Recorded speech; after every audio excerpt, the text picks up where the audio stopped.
Hello aspirants, welcome to Veelan IAS. So இன்னைக்கு August 15, 2024 இன்னைக்கு Hindu news பேப்பரில் வந்திருக்கிற இம்பார்ட்டன்ட் நியூஸ் ஆர்டிகல்ஸ் வந்து நம்ம ஒன்று பார்த்துடலாம். அண்ட் அதுக்கு முன்னாடி வீலன் ஐஏஎஸ் சப்ஸ்கிரைபர்ஸ் அண்ட் வியூவர்ஸ் எல்லாருக்கும் என்னோட இண்டிபெண்டன்ஸ் டே விஷஸ். ஸோ இன்னைக்கு வந்து இந்தியன் ஹிஸ்ட்ரியில் இது வந்து ஒரு ரிமார்க்கபிள் டே. ஏன்னா இது வந்து 78th இண்டிபெண்டன்ஸ் டே அண்ட் இது நம்மளோட 77th இண்டிபெண்டன்ஸ் டே அனிவர்சரி. இன்னைக்கு நம்மளோட பிரைம் மினிஸ்டர் வந்து 11th கன்செக்யூட்டிவ் இயரா ஆஸ் அ பிஎம்ஆ ரெட் ஃபோர்ட்ல இருந்து நேஷனுக்கு வந்து அட்ரஸ் பண்றாரு. ஸோ அவர் வந்து அட்ரஸ் கொடுக்குறாரு இல்லையா ரெட் ஃபோர்ட். அந்த ரெட் ஃபோர்ட்டுக்கு வந்து ஒரு சிக்னிஃபிகன்ஸ் இருக்கு. ஸோ அது ரிலேட்டடா வந்திருக்கிற மெயின் லீட் ஆர்டிக்கிள் வந்து நம்ம ஃபர்ஸ்ட் பார்த்துடலாம்.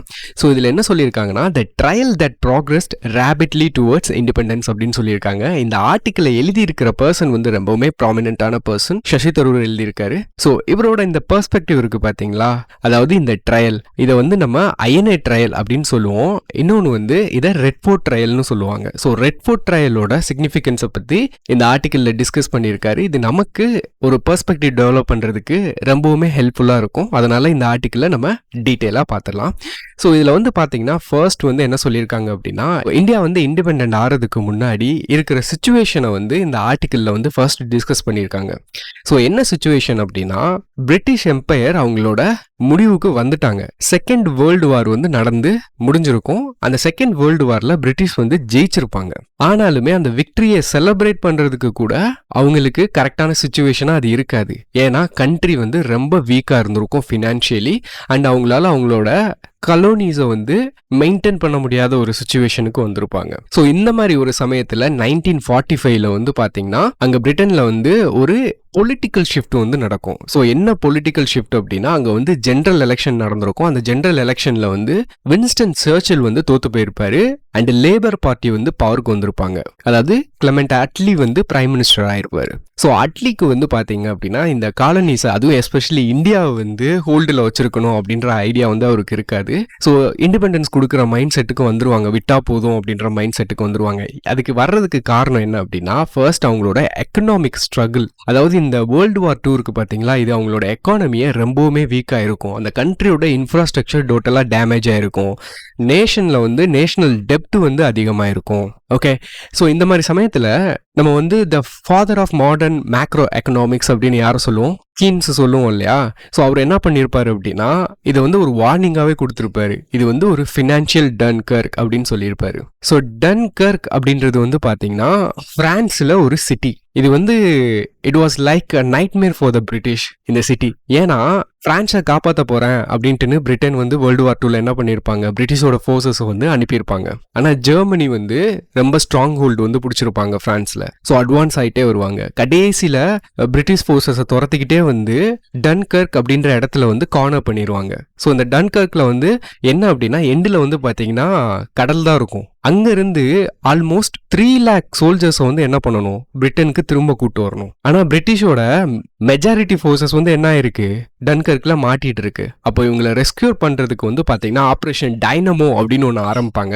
அதுல வந்து பாத்தீங்கன்னா வித் ஹெல்ப் ஆஃப் சிவிலியன்ஸ் இந்த மாட்டிட்டு இருக்கிற சோல்ஜர்ஸ்ல மெஜாரிட்டி சோல்ஜர்ஸை வந்து பிரிட்டனுக்கு திரும்ப கூட்டு வந்துருவாங்க.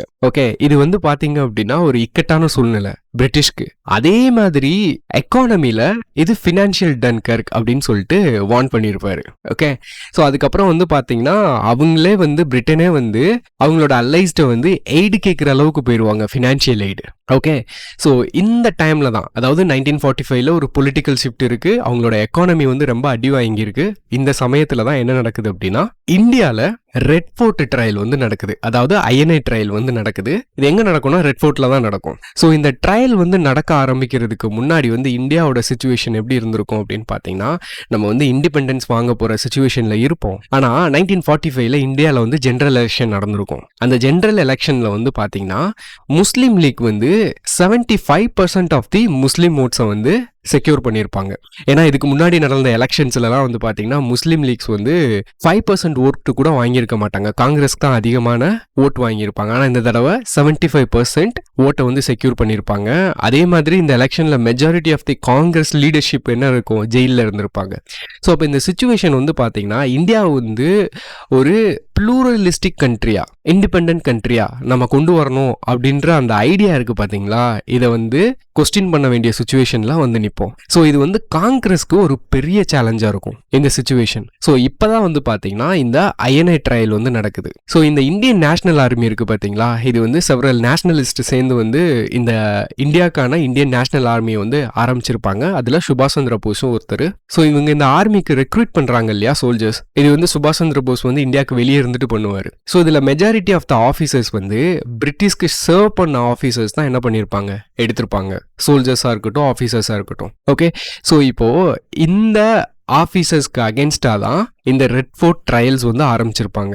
இப்போ அப்படியே அதை ரீகால் பண்ணி பாருங்க.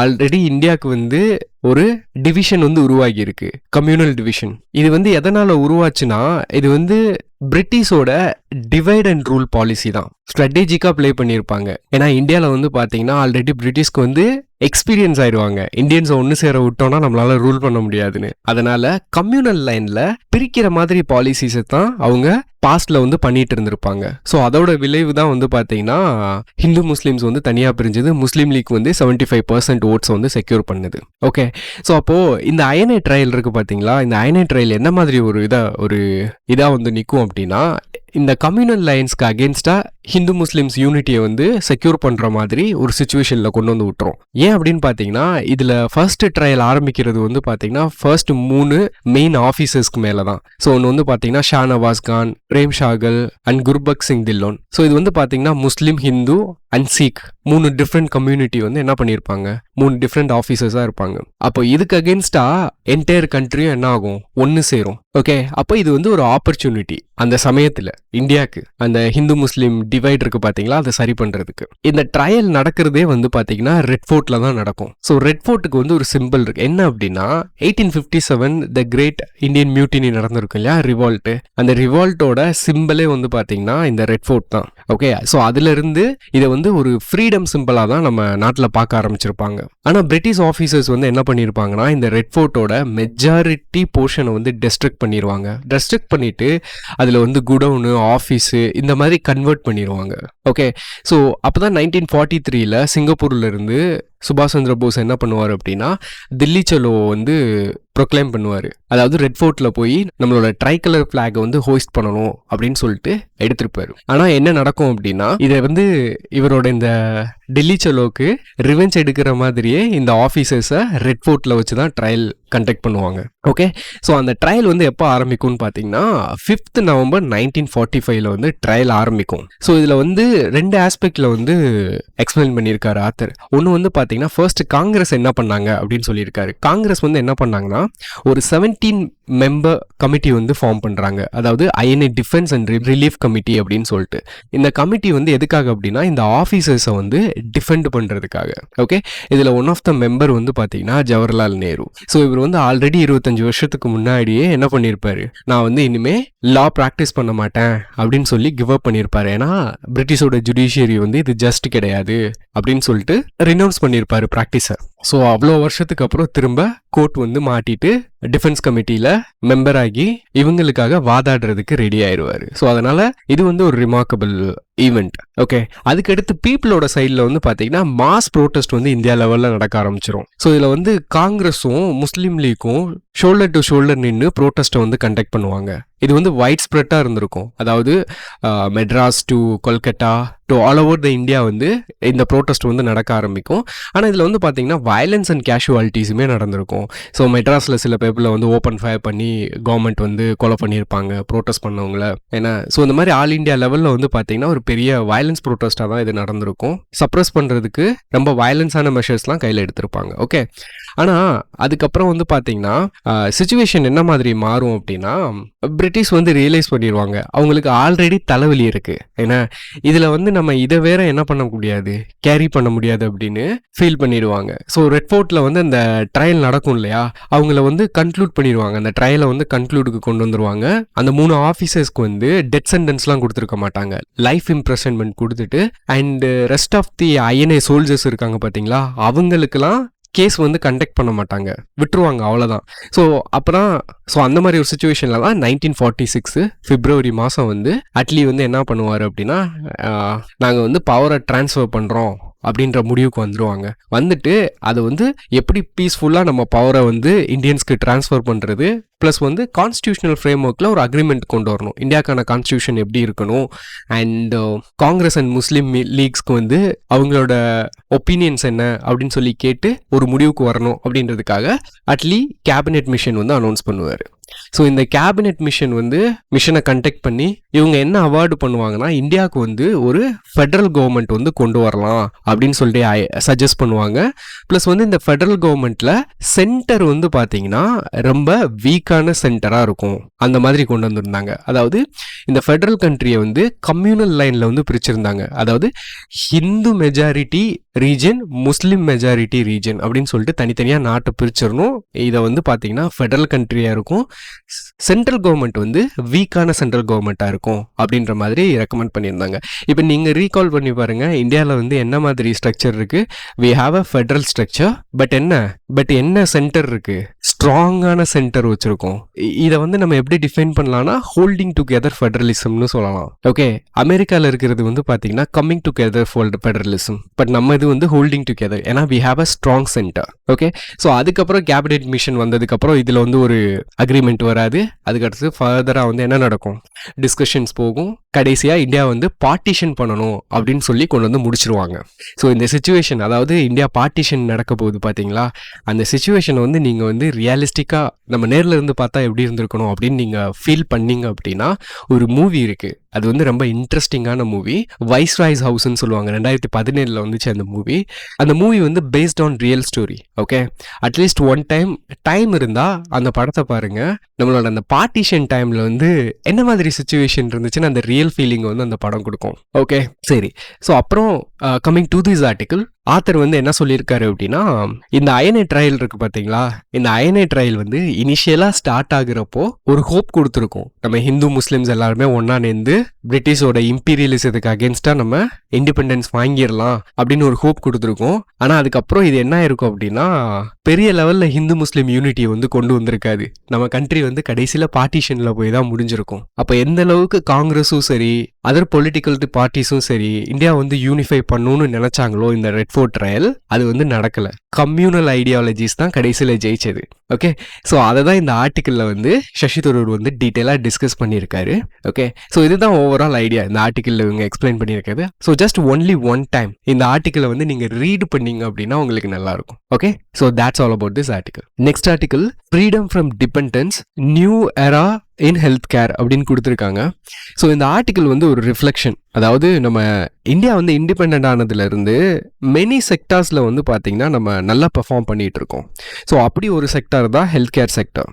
ஸோ அதோட ரிஃப்ளெக்ஷன் தான் இந்த ஆர்டிக்கிள். ஸோ என்ன அச்சீவ் பண்ணியிருக்கோம், ஹெல்த் கேர் சிஸ்டமில் என்ன சேலஞ்ச் இருக்குது அண்ட் என்ன ஆப்பர்ச்சுனிட்டி இருக்குது அப்படின்னு டிஸ்கஸ் பண்ணுற ஆர்டிக்கிள் இது. இது நமக்கு ரொம்பவுமே முக்கியமான ஒரு ஆர்டிக்கிள். இப்போ நம்ம ஹெல்த் கேர் சிஸ்டம் வந்து பார்த்தீங்கன்னா it's now transformed into a global health care hub. So இது வந்து எதை சிக்னிஃபை பண்ணுதுன்னா, நம்மளோட எக்கனாமியோட ரெசிலியன்ஸை வந்து இது வந்து சிக்னிஃபை பண்ணுது. அதாவது ஒரு கட்டத்தில் 1980 வரைக்கும் பார்த்தீங்கன்னா நம்ம இந்தியன்ஸ் வந்து ட்ரீட்மெண்ட்டுக்காக வெளிநாடுகளுக்கு போயிட்டு இருந்தோம். ஏன்னா வெளிநாட்டில் தான் குவாலிட்டியான ட்ரீட்மெண்ட் கிடைக்கும் அப்படின்றதுக்காக ஒரு significant portion of the population வந்து வெஸ்டர்ன் ஹெல்த் கேர் சிஸ்டமை டிபெண்ட் பண்ணி இருந்தாங்க. ஸோ இதோட இம்பாக்ட் என்ன அப்படின்னா, நம்ம நாட்டில இருந்து நம்மளோட ரிசோர்ஸ் வந்து என்னாச்சு, ட்ரெயின் ஆக ஆரம்பிச்சது. ஸோ இதுதான் 1980 வரைக்கும் இந்தியாவோட சிச்சுவேஷன், ஃபினான்ஷியல் ட்ரெயின். ஸோ இது எதனால் நடந்துச்சு அப்படின்னா, நம்ம ஹெல்த் கேர் சிஸ்டமில் வந்து பெரிய கேப் இருந்தது. ஓகே, ஆனால் இப்போ டுடே நம்ம வந்து ஒரு வேர்ல்டு கிளாஸ் மெடிக்கல் சர்வீஸை வந்து நம்ம கண்ட்ரியில் வந்து கொண்டு வந்திருக்கோம். ஸோ இதுக்கு என்ன காரணம் அப்படின்னா, இதுக்கு நிறைய ஸ்டேக் ஹோல்டர் தான் காரணம், அவங்களோட எஃபர்ட் தான் காரணம். லைக் மெடிக்கல் ப்ரொஃபஷனல்ஸ் அண்ட் நம்மளோட பாலிசி மேக்கர்ஸ் அண்ட் நம்ம ஹெல்த் கேரோட ரெசிலியன்ஸ். ஸோ இதெல்லாம் தான் கான்ட்ரிபியூட் பண்ணியிருக்கு நம்மளோட இந்த டிரான்ஸ்ஃபர்மேஷனுக்கு. அண்ட் இந்த ஆர்டிக்கிளில் வந்து பார்த்தீங்கன்னா ஹீல் இந்தியா பற்றி பேசியிருக்காங்க. அதாவது நம்மளோட பிரைம் மினிஸ்டர் வந்து இந்த ஹெல்த் கேர் சிஸ்டம்காக ஒரு விஷன் வந்து செட் பண்ணியிருக்காரு. அதுதான் வந்து பார்த்தீங்கன்னா ஹீல் இன் இந்தியா. இப்போ ஒன்ஸ் வந்து நம்ம இந்தியன்ஸ் வந்து மெடிக்கல் டூரிசம் வந்து நம்ம பண்ணின காலம் போய், அதாவது ட்ரீட்மெண்ட்டுக்காக வெளிநாட்டுகளுக்கு போன காலம் போய் இப்போ என்ன பண்ணியிருக்கோம், குளோபல் ஹப்பா டிரான்ஸ்ஃபார்ம் ஆயிருக்கோம்ல. இதோட எக்கனாமிக் இம்பாக்ட் என்ன அண்ட் அதோட கான்ட்ரிபியூஷன்ஸ் என்னன்னு இந்த ஆர்டிக்கலில் டிஸ்கஸ் பண்ணியிருக்காங்க. ஸோ இந்த மெடிக்கல் டூரிசமை வந்து நம்ம அரெஸ்ட் பண்ணனால நம்ம கண்ட்ரிக்கு வந்து பார்த்தீங்க அப்படின்னா செவரல் பில்லியன்ஸ் வந்து நம்ம ஆனுவலி சேவ் பண்ணிட்டு இருக்கோம் ஃபாரின் எக்ஸ்சேஞ்ச் ரிசர்வ்ஸில். அண்ட் இந்தியாலேயே வந்து நம்ம வேர்ல்டு கிளாஸ் ட்ரீட்மெண்ட் வந்து கொடுக்க ஆரம்பிச்சிருக்கோம். ஸோ அதனால வந்து பார்த்தீங்கன்னா வெஸ்டர்ன் கண்ட்ரியில் போய் நம்ம ட்ரீட்மெண்ட்டை எடுக்கிறத காட்டிலும் இங்கே வந்து நமக்கு ட்ரீட்மெண்ட்டோட காஸ்ட்டு ரொம்ப லோவராகவே வந்து முடிஞ்சிடும். ஸோ இந்த லோவர் காஸ்ட் வந்து பார்த்தீங்கன்னா இந்தியன்ஸ்க்கு மட்டும் பெனிஃபிட் கிடையாது. ஸோ அதர் கண்ட்ரீஸ்க்கும் வந்து பார்த்தீங்க அப்படின்னா இது அட்ராக்டிவாக தெரியும். ஸோ ஒரு நல்ல ட்ரீட்மெண்ட் அஃபோர்டபுள் ப்ரைஸில் கிடைக்குதுன்னா எங்கே வருவாங்க, இந்தியாவுக்கு தானே வருவாங்க. ஸோ இதனால் $9 பில்லியன் வந்து ஆனுவல் ரெவென்யூ வந்து இந்தியா வந்து அவரேஜாக மேக் பண்ணிட்டு இருக்கு. இது மூலியமாக நமக்கு ரெவென்யூ வர்றது மட்டும் கிடையாது, ஜாப்ஸும் வந்து கிரியேட் ஆகுது ஹெல்த் கேர் சிஸ்டம்ல. அண்ட் அதோட க்ரோத்தும் வந்து பார்த்தீங்க அப்படின்னா ஃபோஸ்டர் ஆகுது. ஓகே, ஸோ அப்போது இந்த விஷனை வந்து நம்ம ரியாலிட்டி ஆக்கணும் அப்படின்னா நமக்கு வந்து நம்ம கிட்ட என்ன இருக்கு, நம்ம என்ன இம்ப்ரூவ் பண்ணணும் அப்படின்னு நமக்கு தெரியணும் இல்லையா. ஸோ அதனால என்ன பண்ணியிருக்காங்கன்னா ஃபர்ஸ்ட் வந்து இந்தியாவில் என்ன அட்வான்டேஜ் இருக்கு அப்படின்னு சொல்லி பார்த்தோம் அப்படின்னா இந்தியாவில் வந்து பார்த்தீங்கன்னா state of the art hospitals வந்து நம்ம எஸ்டாப்ளிஷ் பண்ணியிருக்கோம் கண்ட்ரியில். ஏன்னா இன்னொன்று வந்து பார்த்தீங்கன்னா treatments are cost effective and ட்ரீட்மெண்ட்ஸுமே வந்து பார்த்தீங்கன்னா வைட் ரேஞ்ச் ஆஃப் ட்ரீட்மெண்ட் இருக்கு. ஸோ இந்தியாவை பொறுத்த வரைக்கும் இந்தியாவில் இல்லாத ட்ரீட்மெண்ட்டே கிடையாது அப்படின்ற ரேஞ்சுக்கு வந்து நம்ம வந்திருக்கோம். ஓகே, இதெல்லாம் வந்து பார்த்தீங்கன்னா இந்தியாவோட அட்வான்டேஜ். நம்ம என்ன தான் சிக்னிஃபிகண்ட்டாக இந்த ஹெல்த் கேரில் இப்போ நம்ம ஒரு ப்ராக்ரஸ் நம்ம மேடு பண்ணியிருந்தாலுமே there is a room for the growth அப்படின்னு சொல்லியிருக்காங்க. என்ன அப்படின்னா இந்தியாவில் வந்து வெறும் இந்த ஹெல்த் கேர் ப்ரொஃபஷன் வந்து பார்த்தீங்கன்னா வெறும் it's just a doctor, nurse அதோட முடிஞ்சிடாது. இது வந்து ஒரு ஹோலிஸ்டிக்கான ஒரு ப்ரொஃபஷன். ஸோ நமக்கு அந்த ஹோலிஸ்டிக் ப்ரொஃபஷன் அந்த அப்ரோச் தான் நமக்கு தேவை அப்படின்னு இந்த ஆர்டிக்கலில் சொல்லியிருக்காங்க. என்ன அப்படின்னா தீஸ் டாக்டர்ஸ் அண்ட் நர்சஸ் இருக்காங்களே, இவங்க வந்து வெறும் டாக்டர் நர்ஸ் கிடையாது, these are the compassionate people. Okay, இது shows empathy towards the patient. ஏன்னா ஸோ இன்க்ளூசிவாக இருக்கும். வெறும் எயில்மெண்ட் ட்ரீட்மெண்ட் மட்டும் கிடையாது, மென்டலி அதாவது சைக்கலாஜிக்கல் ட்ரீட்மெண்ட், ஃபிசிக்கல் வெல்பீயிங் எல்லாமே கலந்தது தான் இது. ஸோ இதை வந்து ஹோலிஸ்டிக் அப்ரோச்சாக நம்ம கொண்டு போகணும். ஓகே, நம்ம அப்படி பெர்ஸ்பெக்டிவ்ல பார்க்கணும். So there is a room for growth. Okay, so அடுத்து வந்து பார்த்தீங்கன்னா என்னென்ன சேலஞ்சஸ் இருக்குது நம்ம ஹெல்த் கேரை வந்து இன்னுமே ஹீல் இன் இந்தியா இதை வந்து நம்ம கொண்டு போகணும். அதாவது ஹீல் இன் இந்தியான்றது வந்து பார்த்தீங்கன்னா பிரைம் மினிஸ்டரோட விஷன். நம்ம வந்து செல்ஃப் ரிலையன்ட் அண்ட் எக்ஸலன்ஸ் வந்து ஹெல்த் கேரில் வந்து நம்ம கொண்டு வரணும் அப்படின்றது தான் ஹீல் இந்தியா விஷன். ஓகே, அப்போ அதுக்கு என்னென்ன மாதிரி சேலஞ்சஸ் இருக்குது, என்னென்ன மாதிரி ஆப்பர்ச்சுனிட்டிஸ் இருக்குது அப்படின்னு சொல்லி டிஸ்கஸ் பண்ணியிருக்காங்க. ஃபர்ஸ்ட் வந்து இந்தியாவில் நம்ம இன்னுமே இந்த மெடிக்கல் டிவைசஸ் இருக்குது பார்த்தீங்களா, இது வந்து நம்ம இம்போர்ட் பண்ணிட்டு இருக்கோம். ஸோ அந்த இம்போர்ட் வந்து பார்த்தீங்கன்னா காஸ்ட்லியாக இருக்குது. அப்போது இந்த மெடிக்கல் டிவைஸோட ப்ரைஸஸ் வந்து காஸ்ட்லியாக இருந்தால் ட்ரீட்மெண்ட்டும் காஸ்ட்லியாக போகும். அப்போது நம்மளோட விஷனுக்கு வந்து இது வந்து என்ன ஆகும், ஒரு சேலஞ்சாக வந்து நிற்கும். அப்போது இந்த ட்ரீட்மெண்ட் காஸ்ட்டை நம்ம குறைக்கணும் அப்படின்னா நம்மளோட இம்போர்ட்ஸை குறைக்கணும். நம்மளோட இம்போர்ட்டை குறைக்கணும் அப்படின்னா நம்ம இந்தியாவில் மேனுஃபேக்சர் பண்ணணும். இப்போ இந்த மேக் இன் இந்தியா மூலியமாக வந்து பார்த்தீங்கன்னா நம்ம இந்த ட்ரீட்மெண்ட்டை வந்து அஃபோர்டபுளாக மாற்ற முடியும். ஆல்ரெடி சிக்னிஃபிகண்ட் ப்ராக்ரஸ் போயிட்டுருக்கு. மேக் இன் இந்தியாவில் நம்ம நல்லா தான் பண்ணிகிட்ருக்கோம். ஆனால் இதில் இன்னுமே நம்ம செல்ஃப் ரிலையன்ஸை வந்து அச்சீவ் பண்ணுறதுக்கு நம்ம யூத்ஸோட ரோல் வந்து இதில் சிக்னிஃபிகண்ட்டாக ப்ளே பண்ணும். ஏன்னா தெர் இஸ் அ ஆப்பர்ச்சுனிட்டி ரைட்டா. நம்ம வந்து மெடிக்கல் டிவைசஸ் வந்து இம்போர்ட் தானே பண்ணிகிட்ருக்கோம். அப்போது நம்மளே லோக்கலாக ப்ரொடியூஸ் பண்ணோம் அப்படின்னா நம்ம ஹெல்த் கேர் சிஸ்டமும் இம்ப்ரூவ் ஆகும், நம்ம யூத்ஸ்க்கு வந்து ஒரு ஆப்பர்ச்சுனிட்டியாகவும் அமையும். ஏன்னா இந்த ஹெல்த் கேர் செக்டர் இருக்குது பார்த்தீங்களா, இது வெறும் ப்ரொஃபஷனோ இல்லை ஒரு பிஸ்னஸாவோ மட்டும் நம்ம பார்க்க முடியாது. It is a service. Okay, நம்ம மக்களுக்கு பண்ணுறத சேவை அப்படி பார்க்கணும். ஸோ அதனால் யூத்ஸ் வந்து என்ன பண்ணணும், இதில் வந்து உள்ளே இறங்கணும், ரிசர்ச் கண்டக்ட் பண்ணணும், இன்னோவேஷன் பண்ணணும் மெடிக்கல் டிவைசஸ் மேனுஃபேக்சர் பண்ணுறதுல. So there is a opportunity. Okay, இதை வந்து யூத்ஸ் வந்து என்ன பண்ணணும், எக்ஸ்ப்ளாய்ட் பண்ணணும். அப்போ ஃபைனலாக நம்மளோட அச்சீவ்மெண்ட் இருக்குது பார்த்தீங்களா, இது வந்து ஒரு ப்ரைட் ஸ்ட்ரைட். நம்மளோட ஹெல்த் கேருக்கு என்ன தேவை அப்படின்னா நம்ம 3Iயை வந்து இம்ப்ளிமெண்ட் பண்ணணும். அதாவது நம்ம ஹெல்த் கேரை வந்து இன்க்ளூசிவாக மாற்றணும், இன்னோவேட்டிவாக மாற்றணும் அண்ட் இன்ஸ்பைரிங்காகவும் கொண்டு போகணும் நம்மளோட விஷனை வந்து அச்சீவ் பண்ணுறதுக்கு. ஸோ இதை தான் வந்து பார்த்தீங்கன்னா இந்த ஆர்டிக்கலில் டிஸ்கஸ் பண்ணியிருக்காங்க. So that's all about this article. And next article illusory blip அப்படின்னு சொல்லி கொடுத்துருக்காங்க. இது வந்து நம்மளோட கண்ட்ரியில் ரீட்டைல் இன்ஃப்ளேஷன் வந்து டிக்ளைன் ஆயிருக்கு. ஸோ அதை பற்றின ஆர்டிக்கல். அதாவது என்ன நியூஸ் அப்படின்னு பார்த்தீங்கன்னா நம்ம கண்ட்ரியில் இந்த இன்ஃப்ளேஷன் இருக்குது பார்த்தீங்களா, அது வந்து கண்ட்ரோலில் வச்சிருக்கிறது யாரோட பொறுப்பு, நம்மளோட கவர்மெண்ட்டோட பொறுப்பு, ஆர்பிஐயோட பொறுப்பு. ஸோ ஆர்பிஐக்கு வந்து பார்த்தீங்கன்னா ஒரு டார்கெட் இருக்குது, என்னன்னா இன்ஃப்ளேஷன் வந்து 4%க்குள்ளே வச்சுருக்கணும். இப்போ இந்த பர்டிகுலராக இந்த ரீட்டைல் இன்ஃப்ளேஷன் இருக்குது பார்த்தீங்களா, அதாவது ரீட்டைல் இன்ஃப்ளேஷன்னா என்ன, the inflation at the consumer level, house hold level, அதை தான் நம்ம வந்து ரீட்டைல் இன்ஃப்ளேஷன் சொல்லுவோம். ஸோ இது வந்து ஜூன் மாதம் வந்து பார்த்தீங்கன்னா 5.1% இருந்தது. இப்போ இது ஜூலையில் 3.54%க்கு மாறி இருக்கு. அதாவது 2019க்கு அப்புறம் ஃபர்ஸ்ட் டைம் வந்து ஆர்பிஐயோட 4% டார்கெட்டை இப்போதான் அச்சீவ் பண்ணியிருக்கோம். ஆனால் இந்த அச்சீவ்மெண்ட் வந்து பார்த்தீங்கன்னா சந்தோஷப்படுறதுக்கு ஒன்றுமே இல்லை. ஏன் இல்லை அப்படின்னா 2 பாயிண்ட் இருக்கு. ஒன்று வந்து மானிட்டரி பாலிசி கமிட்டி வந்து என்ன எக்ஸ்பெக்ட் பண்ணுறாங்கன்னா, இன்னும் அப்கமிங் மந்த்ஸில் ஃபியூச்சரில் வந்து இந்த இன்ஃப்ளேஷன் இன்க்ரீஸ் தான் ஆக போகுது அப்படின்னு சொல்லியிருக்காங்க. ஸோ அது ஒரு பம்மர். அடுத்து வந்து பார்த்தீங்கன்னா இந்த டிக்ரீஸ் இருக்கு பார்த்தீங்களா, இது வந்து ஒரு ஸ்டாட்டிஸ்டிக்கல் பேஸ் எஃபெக்ட்னால தான் உருவாச்சு, ஆக்சுவலாக ப்ரைஸ் ரெடக்ஷன் வந்து நடக்கலை அப்படின்னு சொல்லியிருக்காங்க. ஸோ பேஸ் எஃபெக்ட்னா தெரியும்ல, இப்போ வந்து நம்ம இன்ஃப்ளேஷனை கால்குலேட் பண்ணுறோம் அப்படின்னா நமக்கு வந்து ஒரு பேஸ் தேவை. அதாவது இப்போ ஜூலை மாதத்துக்கான ப்ரைஸஸை வந்து நம்ம கணக்கில் எடுக்கிறோம் அப்படின்னா இதை எதோட கம்பேர் பண்ணுவோம், ஒரு பர்டிகுலர் மந்த் ஆர் இயரோட தானே கம்பேர் பண்ணணும். அதுக்கு நம்ம பேஸாக எடுக்கிறது தான் பேஸ் இயர். ஸோ அப்போ இதை வந்து பேஸ் எஃபெக்ட்னு சொல்லியிருக்காங்க. அதாவது ஒரு பேஸ் நம்ம செட் பண்ணியிருப்போம், அந்த பேஸை மாற்றினோன்னா ஒரு நம்பர் வரும், மாற்றலைன்னா ஒரு நம்பர் வரும், ஒரு ரிசல்ட் வரும். ஏன்னா இப்போ இந்த டிக்ரீஸ்ட் இன்ஃப்ளேஷன் இருக்குது பார்த்தீங்களா, இது வந்து பேஸை மாற்றினால குறைஞ்சிருக்கே தவிர ப்ரைஸஸ் ஆக்சுவலாக குறையலை. எதனால் பேஸ் மாற்றினோன்னே நமக்கு இப்படி இன்ஃப்ளேஷன் குறைஞ்சிருக்கு அப்படின்னா, நம்ம ப்ரீவியஸாக வச்சுருந்த அந்த பேஸ் இருக்குது பார்த்தீங்களா, அது வந்து டொமேட்டோவோட ப்ரைஸஸ் வந்து ஹையராக இருந்த டைம். இப்போ எடுத்திருக்கிற பேஸ் வந்து பார்த்தீங்கன்னா டொமேட்டோவோட ப்ரைஸ் வந்து குறைஞ்சிருக்கிற டைம். ஸோ அதனால தான் நமக்கு இந்த டிஃப்ரென்ஸ். ஸோ இந்த ஆர்டிக்கிளில் அவங்க கொடுத்துருக்கிற ட்ரெண்டில் நம்ம நோட் பண்ண வேண்டிய ஒரு 2 இம்பார்ட்டன்ட் ட்ரெண்ட் என்ன அப்படின்னு பார்த்தீங்கன்னா, ஒன்று வந்து இந்த வெஜிடபிளோட ப்ரைஸ். அதாவது ரீட்டைல் இன்ஃப்ளேஷனில், ஃபுட் இன்ஃப்ளேஷனில் வெஜிடபிள் இன்ஃப்ளேஷன் வந்து பார்த்தீங்கன்னா 29.3% இருந்தது. இது வந்து 6.8%க்கு மாறி இருக்கு. அப்போ இந்த வெஜிடபிள் தான் வந்து பார்த்தீங்கன்னா இந்த base effect main driver. Okay, so இந்த வெஜிடபிள்லையுமே எல்லா வெஜிடபிளும் கான்ட்ரிபியூட் பண்ணாது. நம்ம ஆல்ரெடி ப்ரீவியஸ் கிளாஸஸ்ல டிஸ்கஸ் பண்ணதை ஞாபகப்படுத்துங்க. அதாவது டாப்னா என்ன, டொமேட்டோ, ஆனியன் அண்ட் பொட்டேட்டோ. இதுதான் நம்ம ஃபுட் இன்ஃப்ளேஷனை அதிகமாக்குறதுக்கே இந்த 3 வெஜிடபிள் தான் காரணம். ஏன்னா அப்போ இதுதான் இந்த பேஸ் எஃபெக்ட் வந்து சிக்னிஃபிகண்டாக குறையிறதுக்கு காரணம். ஏன்னா அப்புறம் இன்னொரு பாயிண்ட் வந்து கோர் இன்ஃப்ளேஷன் இருக்கு இல்லையா, த ஓவரால் இன்ஃப்ளேஷன். ஸோ அது வந்து பார்த்தீங்கன்னா ஃபர்ஸ்ட் டைம் வந்து இன்க்ரீஸ் ஆயிருக்கு. அதாவது இப்போதான் ஃபர்ஸ்ட் டைம் வந்து இன்க்ரீஸ் ஆயிருக்கு. இவ்வளோ நாள் மெயின்டைன் பண்ணிட்டு இருந்தோம். ஸோ இதுக்கு இந்த ஆர்டிக்கிளில் மெயினாக என்ன காரணம் சொல்லியிருக்காங்கன்னா, சர்வீஸ் காஸ்ட் தான். அதாவது டிரான்ஸ்போர்ட் அண்ட் கம்யூனிகேஷன். ஸோ நம்மளோட டிரான்ஸ்போர்ட்டோட ஃபேர்லாம் இன்க்ரீஸ் ஆகிடுச்சு. அண்ட் வந்து இப்போ கம்யூனிகேஷன், அதாவது டெலிகம்யூனிகேஷன் சார்ஜஸ், ப்ரைஸஸ் எல்லாம் இன்க்ரீஸ் பண்ணியிருக்காங்க. இதுவுமே it contributes to the core inflation அப்படின்னு சொல்லியிருக்காங்க. ஓகே, ஸோ ஓவராலாக இவங்க கொடுத்துருக்காங்க இல்லையா இந்த பிளிப் அப்படின்னு சொல்லிட்டு, அது எதை மீன் பண்ணியிருக்காங்க அப்படின்னா, இந்த ரெடக்ஷன் இருக்குது பார்த்தீங்களா இன்ஃப்ளேஷனில், இது வந்து ஸ்டாட்டிஸ்டிக்கல் அனாமலி. இது வந்து ஹவுஸ் ஹோல்டுக்கு வந்து ஆக்சுவல் ரிலீஃப் எல்லாம் கிடையாது அப்படின்னு சொல்லியிருக்காங்க. So that's all about this article. And next article, the seductive trap of civil services அப்படின்னு கொடுத்துருக்காங்க.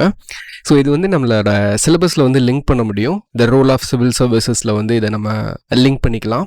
ஸோ இந்த ஆர்டிக்கல் வந்து பார்த்தீங்கன்னா நம்ம எக்ஸாமுக்கு ப்ரிப்பேர் பண்ணுறது மட்டும் கிடையாது, நம்மளோட the actual choice as a ஆஸ்பிரண்ட்டாக நீங்கள் சிவில் சர்வீசஸ்குள்ளே வரணும் அப்படின்னு நீங்கள் எடுத்திருக்கீங்களா முடிவு. ஸோ அதையே ஒரு கொஸ்டின் பண்ணுற மாதிரியான ஒரு ஆர்டிக்கல் இது.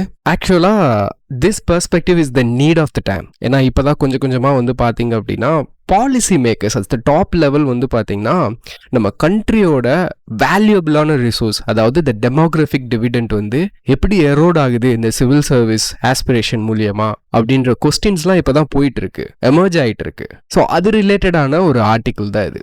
இப்போ ரீசெண்டாக வந்து பார்த்தீங்க அப்படின்னா there is a cloud on UPSC reputation. ஏன் அப்படின்னு பார்த்தீங்கன்னா இந்த இப்போ நேஷனல் லெவலில் இந்த யூபிஎஸ்சி ரிலேட்டடாக ரீசெண்டாக நடந்த இஷ்யூஸ் தான். ஒன்று வந்து பார்த்தீங்கன்னா டாக்குமெண்ட் ஃபோர்ஜ் பண்ணி நம்மளால் போஸ்ட் வாங்க முடியும் அப்படின்னு மகாராஷ்டிராவில் ஒரு ஆஃபீஸர் ட்ரெயினி நிரூபிச்சிருக்காங்க.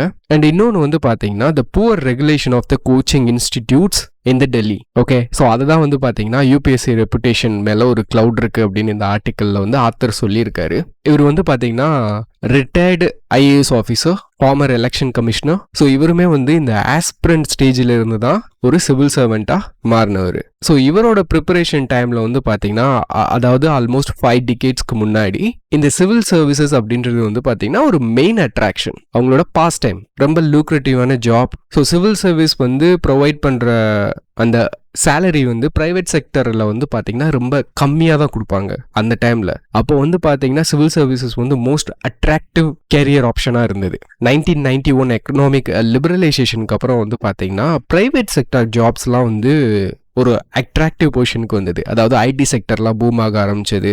இன்ஜினியரிங் வந்து மோஸ்ட் அட்ராக்டிவாக இருந்தது. அண்ட் ஐடி கம்ப்யூட்டர் சயின்ஸ் முடிச்சுட்டு ஐடி ஜாபில் போய் லேண்ட் ஆனோம் அப்படின்னா ஒரு சிவில் சர்வெண்ட் வந்து சம்பாதிக்க முடியாத அளவுக்கு நம்மளால் ஏர்ன் பண்ண முடியும்னு ஒரு ஆப்பர்ச்சுனிட்டி வரவும் யூத்தோட அட்ராக்ஷன்லாம் அந்த பக்கம் போச்சு. ஆனால் 2008 வந்து பார்த்தீங்கன்னா சிச்சுவேஷன் மாற ஆரம்பிச்சது. பிரைவேட் செக்டர் வந்து அடி வாங்க ஆரம்பிச்சது. அந்த 2008 சப்ரைம் கிரைசிஸ் நடந்ததுல குளோபல் ஸ்லோ டவுன், அதுக்கப்புறம் இந்த செக்டர்லாம் வந்து ஸ்லோவாக ஆரம்பிச்ச உடனே அட்ராக்ஷன் வந்து திரும்ப சிவில் சர்வீஸ் மேலே வருது யூத்துக்கு. ஏன்னா 2008 6th பே கமிஷன் போட்டு சேலரி எல்லாம் இன்க்ரீஸ் பண்ணியிருக்காங்க. அது ஒரு காரணமாக அமைஞ்சது. ஸோ அதுலேருந்து இப்போ வரைக்கும் வந்து பார்த்தீங்கன்னா ஒரு பெரிய அட்ராக்ஷன் தான் இருக்குது இந்த சிவில் சர்வீஸ் மேலே. ஏன்னா ஸோ இப்போது இந்த மாதிரி ஒரு சுச்சுவேஷனில் பிரச்சனை என்னென்னா the gaming of system. So gaming of சிஸ்டம்ன்றது ஒன்றும் இல்லை, ஃபோர்ஜரி பண்ணி உள்ள சர்வீஸ் வாங்குற அளவுக்கு அவங்க துணிஞ்சு இறங்கியிருக்காங்கல்ல. இது தப்புன்றது அவங்களுக்கு தெரியும், ஆனாலும் ரிஸ்க் எடுத்தாலும் இது வந்து ஒர்த்து தான் அப்படின்னு இறங்குறாங்கல்ல. That is the gaming of the system. Okay, so aspirants குரூப்ஸில் தான் பார்த்தேன், இது ஒரு கேஸ் மட்டும் கிடையாது, கிட்டத்தட்ட 100கணக்கான கேசஸ் வந்து ஆஸ்பிரன்ஸ் வந்து இன்வெஸ்டிகேட் பண்ணி எடுத்து வச்சிருக்காங்க. யார் யாரெல்லாம் ஃபேக் பண்ணி சர்வீஸ் வாங்கியிருக்காங்க, யார் யாரெல்லாம் ஃபேக் ஃபோர்ஜ்டு டாக்குமெண்ட்ஸ் கொடுத்து சிஸ்டமை வந்து ஏமாற்றி சர்வீஸ் வாங்கியிருக்காங்க அப்படின்னு சொல்லிட்டு எடுத்திருக்காங்க. அப்போ இதை வந்து ஒரு ப்ராப்ளமாக வைக்கிறார் ஆத்தர். அப்புறம் இன்னொன்று வந்து பார்த்தீங்கன்னா the collective psyche of society. Collective சைக்கினா என்னன்னா, என்னால் டெல்லி போனால் தான் படிக்க முடியும் அப்படின்னு ஒரு ஸ்டீரியோடிபிக்கல் ஆஸ்பிரேஷன்ஸ் வந்து கிரியேட் பண்ணுறாங்கல்ல. ஸ்டூடெண்ட்ஸ் மத்தியில் ஒரு ஃபியர் ஆஃப் மிஸ்ஸிங் அவுட் வந்து கிரியேட் ஆகுது. அதனால தான் வந்து பார்த்தீங்கன்னா டெல்லியில் அவ்வளோ க்ரௌடு. ஸோ இதில் வந்து பெனிஃபிட் ஆகிறது யாருன்னு பார்த்தீங்கன்னா கோச்சிங் இன்ஸ்டியூட்ஸ் தான். ஸோ இதுதான் வந்து பார்த்தீங்கன்னா ஸ்டீரியோடைபிக்கல் ஆஸ்பிரேஷன் சொல்கிறாங்க. ஓகே, ஆக்சுவலாக என்னன்னா சிவில் சர்வீஸ்க்கு என்ன தேவை அப்படின்னா you have to develop your personality. So இந்த சிவில் சர்வீஸை பொறுத்த வரைக்கும் ஏதோ இந்த ரெக்கமெண்டட் புக்ஸ் எல்லாம் நம்ம படித்தா கிளியர் பண்ணிடலாம் அப்படிலாம் நினைக்கிறாங்க. that's not the case. அதுக்கும் மேலே நமக்கு வந்து நம்மளோட பர்சனாலிட்டி வந்து through out the preparation stage வந்து இது ரொம்பவுமே முக்கியம். ஸோ அதையே பீப்புள் வந்து பார்க்க மாட்டாங்க, அதையே ஸ்டீரியோ டைப் பண்ணுறாங்கன்னு தெரில. டெல்லி போய் படித்தாதான் கெத்து அப்படின்ட்டு போகிறாங்க. ஆனால் நமக்கு தெரியும் இல்லையா, சக்ஸஸ் ரேட் வந்து ரொம்ப ரொம்ப கம்மி, நம்பர் ஆஃப் அப்ளிகன்ஸ் வந்து அதிகம், ஆஸ்பிரன்ஸ் வந்து அதிகம். அப்போ ஒரு ஆஸ்பிரண்ட் வந்து பார்த்தீங்க அப்படின்னா 1 in 10,000 இருக்கணும், 10,000 பேர்ல டாப்பா இருக்கணும். அவங்களோட டிசிஷன் மேக்கிங் வந்து இந்த 10,000 பேரை காட்டிலும் எஃபிஷியண்டா இருக்கணும். அதுல தான் நம்ம ஃபோக்கஸ் பண்ணணும். ஜஸ்ட் வந்து நம்ம கிளாஸ்ல உட்காந்து சப்ஜெக்ட் எடுக்கிறாங்க, அதை நம்ம உட்காந்து ஒரு 2 மணி நேரம் லிசன் பண்ணிட்டா நம்ம பாஸ் ஆயிடலாம் அப்படின்னு நினைச்சோம் அப்படின்னா that is called the stereotypical aspirations. You have to have the mental caliber to clear this exam, not the coaching institutes. நமக்கு கைடன்ஸ் தேவை, ஆனால் கைடன்ஸை மட்டும் ரிலே பண்ணி இருக்கக்கூடாது. The holistic development is what we need as an aspirant. Okay, so இதுக்கு வந்து இந்த author வந்து சில ரியல் டைம் எக்ஸாம்பிளும் கொடுத்துருக்காரு அவரோட பர்சனல் எக்ஸ்பீரியன்ஸில் சில ஆஸ்பிரன்ஸோட அவர் இன்ட்ராக்ட் பண்ணது மூலியமா. அதாவது ஒரு பையன் வந்து நெட் எக்ஸாம் கிளியர் பண்ணாலுமே அவனுக்கு வந்து சிவில் சர்வீஸ் விட்டு போகிறதுக்கு வந்து மனசு இல்லையா. சிவில் சர்வீஸ் கிளியர் பண்ணாட்டினாலும் இந்த ப்ரிப்ரேஷன்லேயே இருக்கான். நெட் எக்ஸாம் கிளியர் பண்ணாலுமே அதில் கேரியரை வந்து சூஸ் பண்ணுறதுக்கு அவனுக்கு இஷ்டம் இல்லை. ஸோ இதை வந்து ஆத்தர் என்ன சொல்கிறாருன்னா ஃபேட்டல் அட்ராக்ஷன் சொல்கிறாரு. ஏன்னா ஒரு கட்டத்தில் யோசிச்சு பாருங்களேன், நம்ம யூத்தோட மெஜாரிட்டி போர்ஷனை வந்து நம்ம வந்து எக்கனாமிக்கலி ப்ரொடக்டிவாக யூஸ் பண்ணாமல் சர்வீஸ்க்குன்னு செட் பண்ணிட்டு கடைசியில் அது கிளியர் பண்ணலைன்ற ஒரு சுச்சுவேஷன் வர்றப்போ இது அவங்களோட பர்சனல் லைஃப்க்கு மட்டும் டேமேஜ் கிடையாது, ஆஸ் அ நேஷனாக என்டையர் எக்கானமிக்கும் டேமேஜ் இது. ஓகே, ஸோ அப்போ இதுல இருந்தெல்லாம் நம்ம மாற்றணும். இந்த அட்ராக்ஷனை குறைக்கணும் அப்படின்னா நமக்கு என்ன தேவை அப்படின்னு ஆத்தர் என்ன சஜஸ்ட் பண்ணுறாருன்னா we have to implement the Kothari commission report. So Kothari கமிஷனில் வந்து என்ன சொல்லியிருக்காங்க அப்படின்னா மேக்ஸிமம் ஏஜ் வந்து இப்போ 35, ஜென்ரல் கேட்டகரிக்கு 32 சம்திங் இருக்குல்ல, அதை வந்து 25 மாற்றணும் அப்படின்னு சொல்லியிருக்காங்க. ஸோ மொத்தமாகவே 3 அட்டெம்ப்ட் தான் கொடுக்கணும். 25 வயசுக்குள்ள சர்வீஸ்க்குள்ள ஒரு பர்சன் வரணும் அப்படின்ற மாதிரி இந்த கமிட்டியில் ரெக்கமெண்ட் பண்ணியிருந்தாங்க. அதை வந்து இந்த ஆத்தர் வந்து சஜஸ்ட் பண்ணியிருக்காரு. ஆனால் என்னோட பர்சனல் ஒப்பீனியன் என்ன அப்படின்னா, அதை வந்து இந்தியாக்கெலாம் இம்ப்ளிமெண்ட் பண்ண முடியாது, உடனே இம்ப்ளிமெண்ட் பண்ணிடவும் முடியாது. ஏன்னா சர்வீஸ் குவாலிட்டி இருக்குது. இப்போ வந்து பார்த்தீங்கன்னா யூபிஎஸ்சியோட ரிப்போர்ட் படி த மெஜாரிட்டி பீப்புள், அதாவது கிளியர் பண்ணுறதுல மெஜாரிட்டி பீப்புள் வந்து எந்த ஏஜ் ப்ராக்கெட்டில் இருக்காங்கன்னா 26 to 30 தான் இருக்காங்க. ஏன்னா 25 வயசுக்குள்ளலாம் இப்போ கிளியர் பண்ணுறதே கிடையாது. ஸோ அப்படி பட்சத்தில் நம்ம 25 வயசை மேக்ஸிமம் வச்சுட்டோம் அப்படின்னா நம்மளோட பியூரோக்ராசி ஃபர்ஸ்ட் அடி வாங்கும். ஏன்னா given the volume of the syllabus அந்த பர்சனாலிட்டி டெவலப்மெண்ட் இது எல்லாமே it takes time on our society. இது வந்து இந்த லிமிட்டட் ஏஜ் வந்து ஒரு வெஸ்டர்ன் கண்ட்ரியில் பிரிட்டனில் கொடுத்தாங்க அப்படின்னா இட் இஸ் அக்செப்டபிள். அவங்களோட சோஷியோ எக்கனாமிக் கண்டிஷன் எப்படி இருக்கும், ஒரு இண்டிவிஜுவல் வந்து எங்கேஜ்லேயே எப்படி வந்து அவங்க டெவலப் ஆக முடியும், அந்த மாதிரி ஒரு ஆப்பர்ச்சுனிட்டிலாம் அங்கே இருக்குது. பட் இந்தியாவில் வந்து அப்படி கிடையாது. We have to struggle a lot. Okay. And வந்து பார்த்தீங்கன்னா ஆத்தர் வந்து அன்ரியலிஸ்டிக் அட்டைன்மெண்ட் பற்றி பேசுகிறாரு. ஈவன் இப்போ ஒரு இண்டிவிஜுவல் வந்து கிளியர் பண்ணிட்டாங்கன்னு வச்சுக்கோங்களேன், அவங்க வந்து இந்த எக்ஸாமை கிளியர் பண்ணுறதுக்கு ரொம்ப கஷ்டப்பட வேண்டியது இருக்கும். ஸோ கஷ்டப்பட்டு அவங்க கிளியர் பண்ணிட்டாங்க அப்படின்னா இது வந்து இந்த அட்டைன்மெண்ட் இருக்குது பார்த்தீங்களா, அந்த கிளியர் பண்ணிட்டோம் அப்படின்றத வந்து ரொம்ப பெருசாக பார்ப்பாங்க, ரிலீஃபாக பார்ப்பாங்க. அவ்வளோதான், நம்ம கிளியர் பண்ணியாச்சு, நம்ம லைஃப் செட்டில்டு அப்படின்னு பார்ப்பாங்க. ஆனால் பியூரோக்ராசிக்கு அந்த அட்டைன்மெண்ட்லாம் தேவையில்ல. ஏன்னா அது அன்ரியலிஸ்டிக் அட்டைன்மெண்ட். ஏன்னா அதுக்கப்புறம் தான் கிளியர் பண்ணதுக்கு அப்புறம் தான் ரியல் ஸ்ட்ரகிளே ஆரம்பிக்கணும். அதுக்கு தான் நம்ம ப்ரிப்பேர் ஆகணும். ஏன்னா ஸோ அதுக்கப்புறம் கிளியர் பண்ணதுக்கப்புறம் ஆஃபீஸர்ஸ் என்ன பண்ணிடுறாங்க, லெத்தார்ஜியாக மாறிடுறாங்க. இது இன்னுமே நம்மளோட பியூரோக்ராசியை வந்து என்ன ஆகுது, வீக் ஆக்குது. ஓகே. ஸோ இதை தான் வந்து டிஸ்கஸ் பண்ணியிருக்காங்க. அண்ட் வந்து நம்மளோட எக்கானமிக்கு வந்து நீங்கள் இந்த சிவில் சர்வீஸ் மூலியமாக தான் நாட்டுக்கு சேவை பண்ணணும்னு இல்லை, அதர் சர்வீசஸும் இருக்குது, அது மூலியமாகவும் நம்மளால் சேவை பண்ண முடியும். இன்கேஸ் சம்பாதிக்கணும்னா ரொம்ப லூக்ரேட்டிவான ஜாப்ஸ்லாம் இருக்குது, ஆஸ்பிரேஷன்ஸ் இருக்குது. இப்போ நம்ம ஆர்டிகிள் கூட பார்த்தோம் இல்லையா, there is an opportunity in the health care system, அதெல்லாம் எக்ஸ்ப்ளாய்ட் பண்ணணும். Okay. So that's all about this article. And இன்னைக்கான last article 3 more Ramsar wetland sites now in India, taking total of 85. So இது வந்து நமக்கு important article. இந்தியாவில் இப்போ இந்த 3 add பண்ணதுலேருந்து டோட்டலாக 85 வெட்லேண்ட்ஸ் வந்து ரெகக்னைஸ் பண்ணப்பட்டிருக்கு ராம்சார் சைட்டாக. ஸோ அந்த 3 வெட்லேண்ட்ஸ் வந்து என்னென்னா, ஒன்று வந்து நஞ்சராயன் பேட் சாங்சுவரி, இது வந்து எங்கே இருக்குன்னா திருப்பூரில் இருக்குது, தமிழ்நாட்டில். அண்ட் இன்னொன்று வந்து கழுவேலி பேட் சாங்சுவரி, இது வந்து விழுப்புரம் டிஸ்ட்ரிக்டில் இருக்குது, இது ரெண்டுமே தமிழ்நாடு தான். அண்ட் இன்னொன்று வந்து பார்த்தீங்கன்னா டாவா ரிசர்வாயர், இது வந்து மத்திய பிரதேஷில் இருக்குது. ஸோ அந்த ஃபேக்ட்ஸ் வந்து உங்களுக்கு ஞாபகம் வச்சுக்கோங்க. டோட்டலாக 85 இருக்குது. ஸோ இந்த ஆடிஷனோட தமிழ்நாட்டில் வந்து பார்த்தீங்கன்னா டோட்டலாக 18 இருக்குது. ஸோ இந்தியாவிலேயே அதிகமான ராம்சார் சைட்ஸ் உள்ள ஸ்டேட் வந்து தமிழ்நாடு, ஞாபகம் வச்சுக்கோங்க. ரெண்டாவது வந்து உத்தரப்பிரதேஷ், மொத்தம் 10 இருக்குது. ஓகே. அப்புறம் இந்த ராம்சார் சைட் பற்றி சில ஃபேக்ட்ஸ் வந்து இந்த ஆர்டிக்கலில் கொடுத்துருக்காங்க, அதையும் சொல்லிடுறேன். ஸோ ராம்சார் சைட்ஸை பொறுத்த வரைக்கும் இந்தியாவில் இருக்கிற டோட்டல் வெட்லேண்ட்ஸில் 10% வந்து ராம்சார் சைட்ஸாக ரெகக்னைஸ் பண்ணப்பட்டிருக்கு. இது வந்து சவுத் ஏஷியாலேயே இந்தியா வந்து டாப்பில் இருக்கும். ஆனால் வேர்ல்டு சினாரியோ எடுத்துட்டோம் அப்படின்னா யூகே தான் டாப்பில் இருக்காங்க ரெகக்னைஸ்டு ராம்சார் சைட்ஸில். 175 சைட்ஸ் இருக்குது. மெக்சிகோ வந்து செகண்ட் இடத்துல இருக்காங்க, தட் இஸ் 142. அப்புறம் இன்னொன்று வந்து பார்த்தீங்கன்னா டோட்டல் கண்ட்ரியில் லார்ஜ் ஏரியா ராம்சார் சைட்ஸில் டிசைனேட் பண்ணப்பட்டது வந்து பார்த்தீங்கன்னா பொலிவியா. ஓகே. ஸோ இந்த ரெகக்னிஷன் மூலியமாக நம்ம நாட்டுக்கு என்ன கிடைக்கும் அப்படின்னா, ஃபண்டெல்லாம் கிடைக்காது, மானிட்டரி டேர்ம்ஸில் எந்த பெனிஃபிட்டும் கிடையாது. ஆனால் என்னென்னா டூரிசம் பொட்டன்ஷியல் இருக்குது. ஸோ டூரிஸ்ட்க்கு மட்டும் பார்த்தீங்க அப்படின்னா நம்ம கண்ட்ரியில் the number of Ramsar sites இருக்கிறது வந்து பார்த்தீங்கன்னா விசிபிளாக தெரியும். அதனால் அவங்கள அட்ராக்ட் ஆகிறதுக்கு வாய்ப்பு அதிகமாக இருக்குது. இன்னொன்று வந்து நம்ம ஸ்டேட் அண்ட் சென்ட்ரல் கவர்மெண்ட் வந்து இதை ப்ரொடெக்ட் பண்ணுறதுக்காக மெசர்ஸ் எடுக்கலாம், அதுக்காக இது வந்து யூஸ் ஆகும்.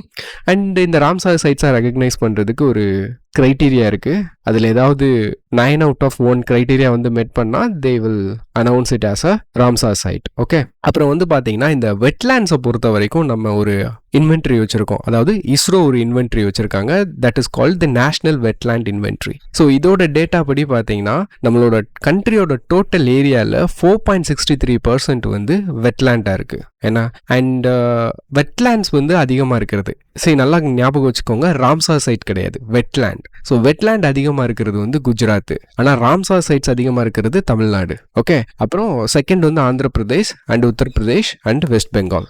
ஓகே. ஸோ இது வந்து இந்த ஆர்டிக்கலில் கொடுத்துருக்காங்க. அப்புறம் வெட்லேண்டோட சிக்னிஃபிகன்ஸ் பற்றி சொல்லியிருக்காங்க. Okay. So that's all about this article. And இன்றைக்கி வந்து ஓரளவுக்கு நம்ம எக்ஸாம் பர்ஸ்பெக்டிவில் முக்கியமான ஆர்டிக்கல்லாம் நம்ம டிஸ்கஸ் பண்ணிட்டோம்.